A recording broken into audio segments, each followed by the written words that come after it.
By the time we reach 2035, intelligence won't be something we log into or switch on.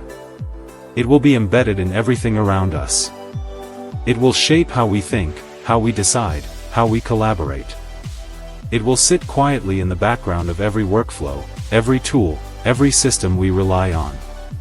And that raises a deeper question than most people are asking right now.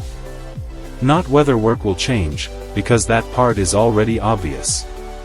The real question is how quickly that change accelerates, and more importantly, who is actually prepared to thrive when it does. Welcome back to the B.I channel. I'm Nakul Nikima. In our last episode, we explored how intelligence is reshaping identity at a personal level. Today, we take that same conversation and move it into the professional world. Because identity doesn't stop at who you are. It extends into what you do, how you contribute, and how you create value. So today we're asking a big question. What does the workforce become when intelligence is no longer a tool, but the foundation of productivity itself? To unpack this, I'm joined again by three returning voices who each see this transformation from very different angles. Stella, let's start with you. It's good to be here. And honestly, this conversation is overdue. A lot of people are still thinking about the future of work in terms of automation replacing tasks. That's only a small piece of the picture. What we're really looking at is a complete redesign of how work is structured, how value is defined, and how humans fit into the system. Dr. Ruiz, welcome back. Thank you. From my perspective, what's happening is not just external. It's deeply internal. People are being asked to adapt cognitively and emotionally to a world where intelligence is constantly augmenting their thinking. That changes how we learn, how we cope, and how we define our own competence. And Aiden. Great to be here. What excites me is that we're moving into an era of hybrid intelligence. Work is no longer human or machine. It's a collaboration layer between both. And once you understand that, everything else starts to make more sense. Let's zoom out and start with the big picture. When we say, workforce of 2035, what does that actually look like on a day-to-day level? Not theory, but lived reality. It looks fluid. That's probably the most important shift. The idea of a fixed role, a static job description, even a long-term position at a single company, those begin to dissolve. Instead, people move across projects. They contribute to outcomes rather than occupy positions. And that means your identity in the workforce becomes less about your title and more about your capabilities. And those project environments are not just human teams anymore. You're working alongside autonomous agents, simulation systems, and adaptive intelligence layers that are constantly learning from the same environment you are. So when you log into work, you're not just collaborating with people. You're stepping into an ecosystem, which has a psychological impact that we can't ignore. Because when intelligence systems begin supporting decisions, suggesting actions, even predicting outcomes, workers start to question their own role. Am I deciding, or am I validating what the system suggests? That tension becomes part of daily work life. So we're not just talking about different tools. We're talking about a fundamentally different experience of work. Exactly. The repetitive layers disappear into the background. What remains is interpretation, judgment, decision-making in complex, ambiguous situations. That's where humans spend most of their energy. And speed increases dramatically. Because when intelligence systems handle the groundwork, humans are operating at a higher level by default. That compresses timelines, raises expectations, and changes what productive even means. Let's talk about skills then. If the foundation shifts, the skill map has to change with it. What becomes essential in this new landscape? One of the most critical skills is cognitive flexibility. The ability to shift between ways of thinking, to learn quickly, and to adapt without becoming overwhelmed. Because the environment won't be stable. Tools will change. Systems will evolve. And the people who struggle are the ones who expect consistency. I would add interpretation to that. We tend to underestimate how important it is to understand context, nuance, and meaning. Intelligent systems can process data, but they don't fully grasp intention, culture, or human complexity. That becomes the human advantage. And then there's systems thinking. You can't operate effectively in a 2035 workplace if you only see your piece of the puzzle. You need to understand how decisions ripple through an entire network, how one input affects multiple outputs.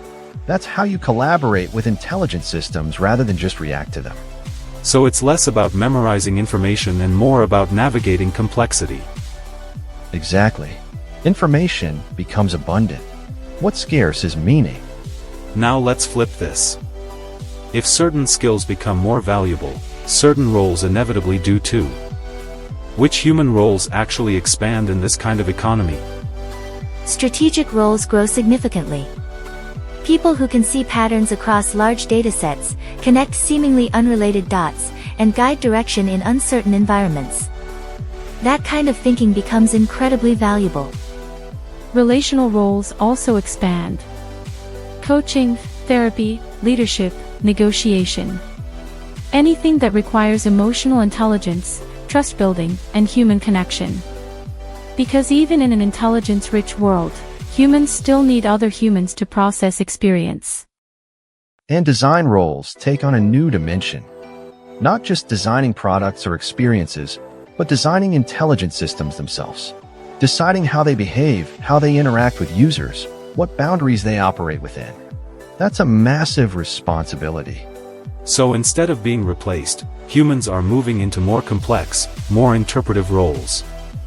Exactly. The ceiling rises. But at the same time, there's another side to this. Not every role makes that transition smoothly. Which roles begin to disappear or fundamentally transform? Anything rooted in repetition. If a task is predictable, rule-based, and scalable, it gets absorbed by intelligent systems. That's just the reality.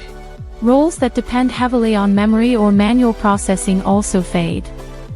Because those are exactly the things intelligent systems excel at. And for many people, that creates identity friction. They've built their sense of value around those capabilities.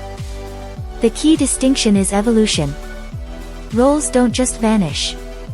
Many of them transform into hybrid roles.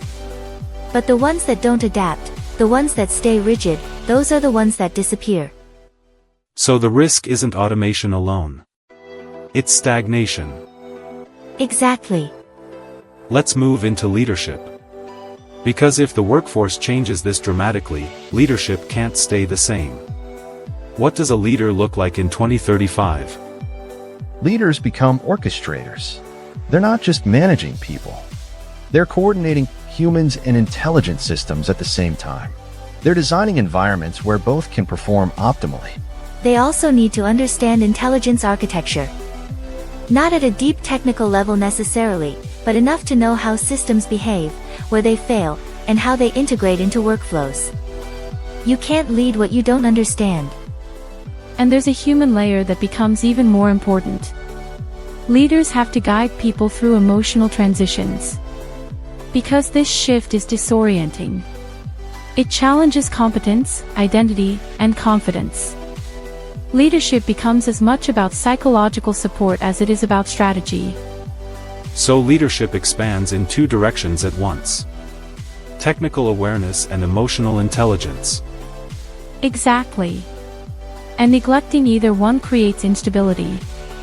There's one more layer we need to talk about, and it's not as comfortable. Access.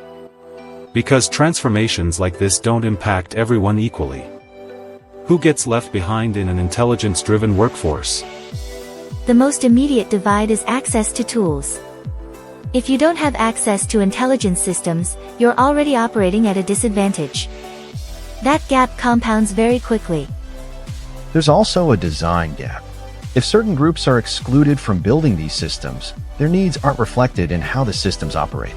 And that creates structural inequality. And then there's the human adaptation gap. Not everyone is given the support to transition cognitively and emotionally. Some people are expected to just keep up, without guidance, without training, without space to adjust. That's where we see stress, burnout, and disengagement. So the future of work isn't just a technological challenge. It's a societal one. Absolutely. The question is not just what we build, but who we build it for. If we bring all of this together, what emerges is a very different picture of the workforce than what most people imagine. It's not a story of humans being replaced. It's a story of humans being stretched, expanded, pushed into new forms of thinking, new forms of collaboration, new forms of identity. And maybe the real challenge isn't whether we can build intelligent systems. It's whether we can evolve alongside them fast enough, thoughtfully enough, and inclusively enough.